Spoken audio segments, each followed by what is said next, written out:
نحمده ونصلي على رسوله الكريم اما بعد فاعوذ بالله من الشيطان الرجيم بسم الله الرحمن الرحيم الله لا اله الا هو الحي القيوم لا تأخذه سنة ولا نوم له ما في السماوات وما في الارض من ذا الذي يشفع عنده الا باذنه صدق الله العلي العظيم۔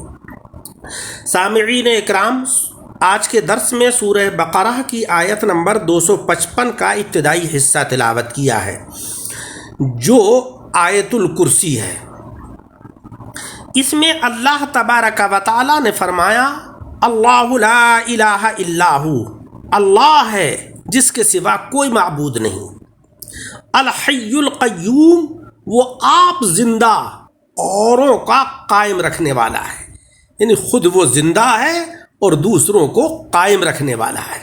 لا تأخذہ سنۃ ولا نوم، نہ اونگ آئے اور نہ نیند، یعنی اللہ تبارک و تعالیٰ کو نہ اونگ آتی ہے اور نہ نیند آتی ہے۔ سنۃ کے معنی اونگ اور نوم کے معنی نیند۔ لہ ما فی السماوات و ما فی الارض، اسی کا ہے جو کچھ آسمانوں میں ہے، سماوات کے معنی آسمان، وما فی الارض، اور جو کچھ زمین میں ہے، ارض کے معنی زمین۔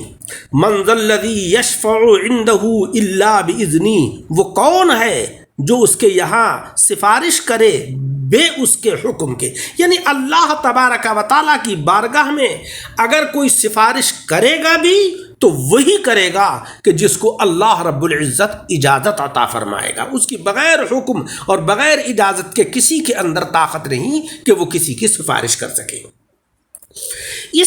اس آیت سے پہلے انبیاء کرام کے مراتب کا ذکر تھا اور ان کی اطاعت اور فرمانبرداری کا حکم۔ اب اللہ تبارک و تعالیٰ کی ذات اور صفات کا تذکرہ اس آیت میں ہو رہا ہے، کیونکہ ذکر نبوت بغیر ذکر توحید اور ذکر توحید بغیر ذکر نبوت کے مکمل نہیں۔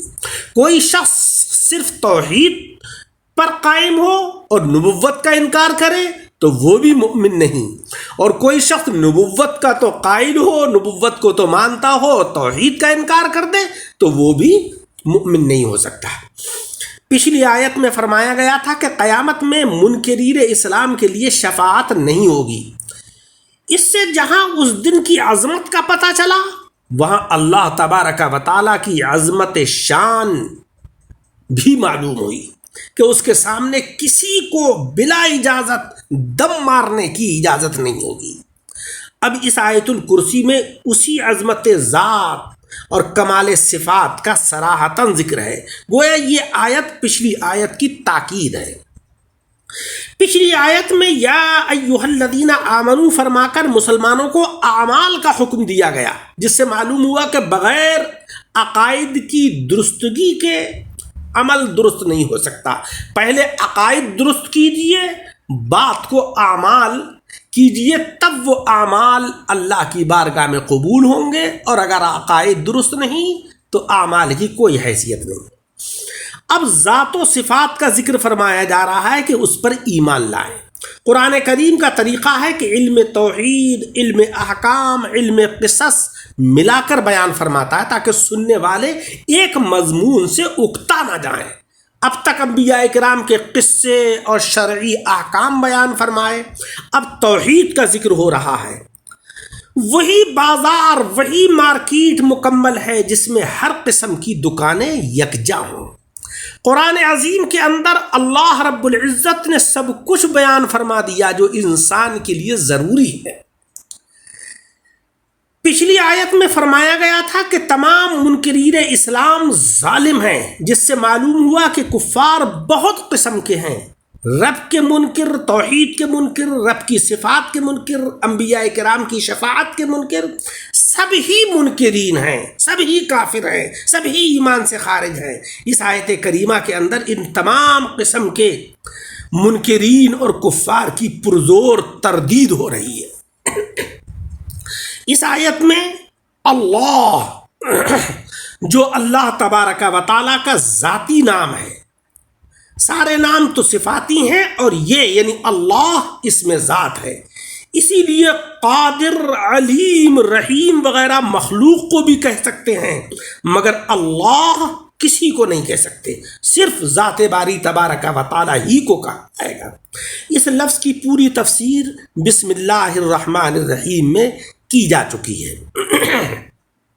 لا الہ الا ہو، الہ کے معنی آتے ہیں معبود، معبود بھی ذات باری تبارک و تعالی ہی ہے، اس کے علاوہ کوئی بھی معبود یعنی عبادت کے لائق نہیں ہے۔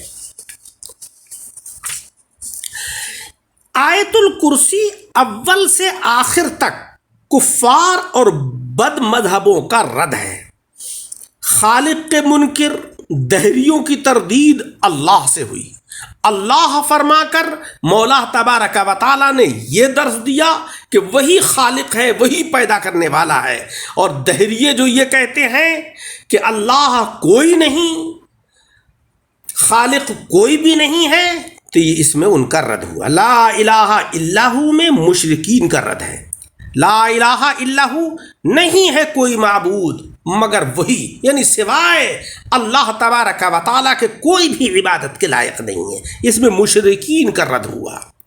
الحی القیوم میں منکرین صفات کی تردید ہے کہ اللہ تبارک و تعالیٰ حی ہے اور قیوم ہے، یعنی وہ خود زندہ ہے اور دوسروں کو قائم رکھنے والا ہے۔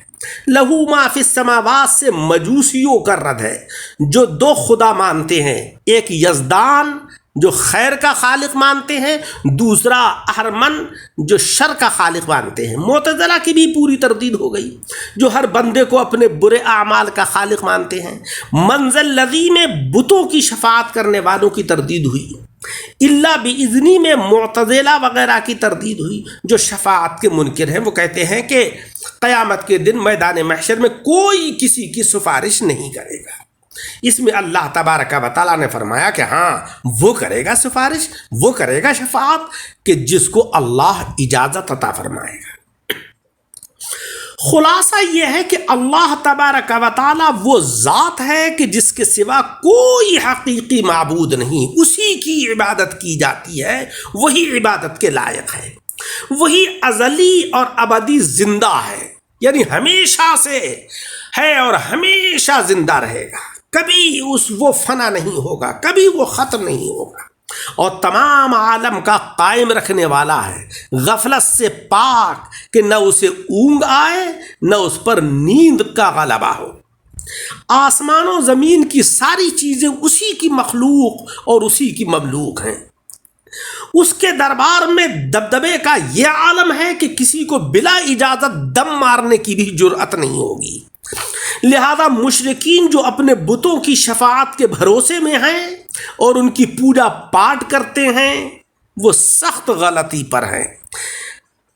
یہ بات یاد رہنا چاہیے کہ اللہ تبارک و تعالیٰ کی صفات دو قسم کی ہیں، بعض وہ ہیں کہ جن کی تجلی مخلوق کے اوپر بھی پڑی ہے، اور بعض وہ ہیں کہ جن کی تجلی مخلوق کے اوپر نہیں پڑی ہے، اور ان کو کسی معنی سے مخلوق کے لیے استعمال نہیں کر سکتے، یعنی وہ صفات کہ جن کی تجلی مخلوق پر نہیں پڑی ہے ان کو مخلوق کے اوپر نہیں بولا جا سکتا، مخلوق کے لیے استعمال نہیں کیا جا سکتا۔ جیسے واجب الوجود، یہ صفت صرف اللہ تبارک و تعالیٰ کی ہے، اللہ کے سوا کسی کو بھی واجب الوجود نہیں کہا جا سکتا۔ معبود، یہ صفت صرف اللہ کی ہے، معبود کسی کو بھی نہیں کہا جا سکتا۔ خالق، اللہ کے سوا کسی کو بھی نہیں بولا جا سکتا۔ قدیم، اللہ رب العزت ہے، اللہ کے سوا کسی کو بھی قدیم نہیں کہہ سکتے۔ بعض حضرات کے نزدیک رحمان کا بھی یہی عالم ہے کہ رحمان بھی اللہ کی صفت خاص ہے، اور بعض صفات وہ ہیں کہ جن کی جھلک مخلوق پر ڈالی گئی ہے اور مخلوق پر بھی ان کو بولا جا سکتا ہے، بولنا درست ہے، جیسے حی، سمیع، بصیر، مالک، عزیز، رؤوف، رحیم۔ یہ صفات اللہ کے سوا مخلوق کے اوپر بھی مجازن بولے جا سکتے ہیں۔ جو اللہ تبارک آیت الکرسی کے اندر جو رب کی پہلی صفت ہے لا الہ الا ہو، یہ پہلی قسم کی صفت ہے کہ کسی بندے کو اللہ یا لا الہ الا ہو نہیں کہہ سکتے۔ مگر حی اور قیوم وغیرہ دوسری قسم کی صفات ہیں کہ بندے پر بھی مجازن بولی جاتی ہیں۔ دیکھو اونگ اور نیند نہ آنا یہ اللہ تبارک و تعالیٰ کی بھی صفت ہے، اور اللہ نے فرشتوں کو اور قیامت کے بعد جنتیوں کو بھی یہ صفات بخشے ہیں کہ نہ انہیں اونگ ہے نہ نیند ہے۔ ایسے ہی آسمان اور زمین کی ملکیت کہ اللہ تبارک و تعالیٰ نے بعض بندوں کو بخشی ہیں۔ سامعین اکرام، اس آیت کے اندر ہمیں یہ درس دیا گیا کہ مولا تبارک و تعالیٰ ساری کائنات کا مالک حقیقی ہے، وہی خالق ہے، وہی معبود ہے۔ نوع انسانی کو چاہیے کہ اس کے سوا کسی کی عبادت نہ کرے، اس کی ذات اور صفات میں کسی دوسرے کو شریک نہ کرے۔ اگر شریک کیا تو وہ مشرک ہے، اگر کسی اللہ کے سوا کسی کی عبادت کی، پوجا کی، تو وہ جو ہے وہ اسلام سے خارج ہے، مؤمن نہیں ہو سکتا۔ اللہ تبارک و تعالی ہمیں عمل کی توفیق عطا فرمائے۔ درس کو سن کر احباب کے ساتھ شیئر کریں، اور ہمارے یوٹیوب چینل دعوت حق درس قرآن کو لائک اور